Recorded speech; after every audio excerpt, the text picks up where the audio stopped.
The AA5 series was born in 1971 as the American Aviation Traveler, a 150 horsepower O320 powered 4-place version of the AA1 Yankee two-seater. I owned a 1972 Traveler serial number 5 for 5 years. Our demo plane today is a 1973 Traveler with actually some mods to the 75 generation. The Traveler was a great airplane, faster than the O320 powered Cessna 172s, Cherokees, or Beechcraft with similar payloads and stall speeds. Visibility was better and controls were more responsive with less travel. By 1972, Grumman had bought American Aviation and the name changed to the now familiar Grumman American. In 1975, Chief Engineer Roy Lopristi redesigned the cowling, wheels, wheel fairings, adding 7 mph to the Traveler with the same engine. He also added a 180 horsepower O360, deleted the ventral fin, enlarged the elevator and stabilizer to almost 13 feet, and enlarged the fuel tank from 38 to 52 gallons. The result in 1975 was the AA5B Tiger. The next year came the AA5 Cheetah, which was essentially a Tiger with the Traveler's 150 horsepower engine. There is an STC for all Travelers and Cheetahs to install high compression pistons, adding about 10 horsepower to improve takeoff, climb, and altitude performance. All of the 4 Grumman types share the same basic empennage and wing, have a flat bottom, high lift airfoil, along with stall strips and variable travel ailerons. Deep stalls require little or no rudder to keep the wings level. All AA5s have a sports car feel and easily outhandle any Cessna or Piper in the air or during taxi. There are many resources on the internet to determine what was produced when. Suffice it to say that there were 834 Travelers, 900 Cheetahs, 1,323 Tigers, and 175 slightly redesigned AA5B Tiger.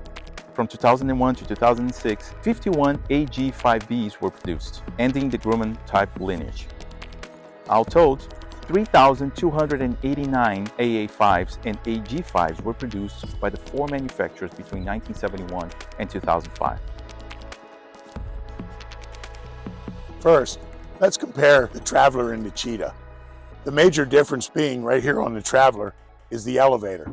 The horizontal stabilizer is from the original AA1 series.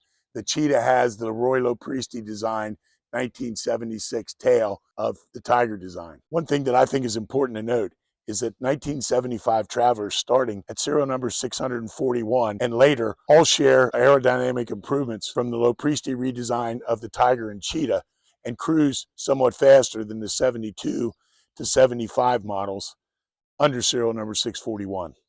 All Travelers come with the 38-gallon tanks.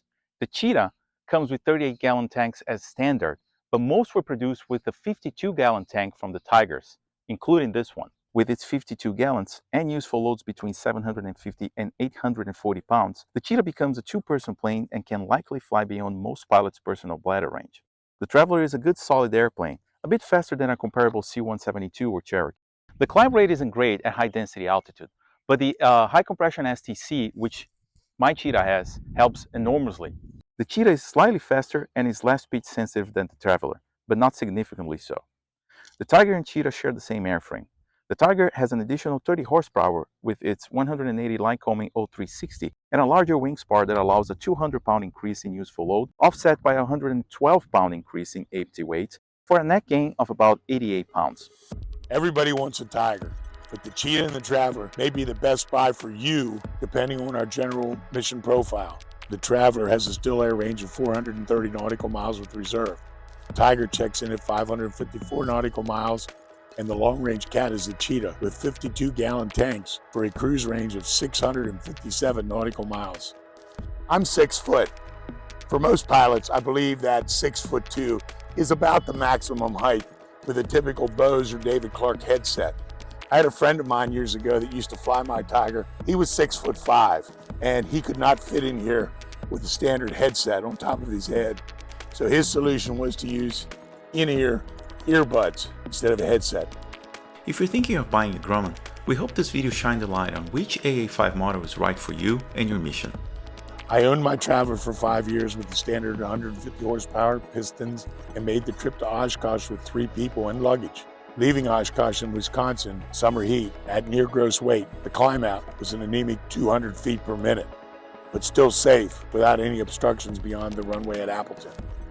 I once took 3 of my drafting students, that's 4 on board, to New York City for a seminar. It was a full load but doable. That was back in my thinner days, of course.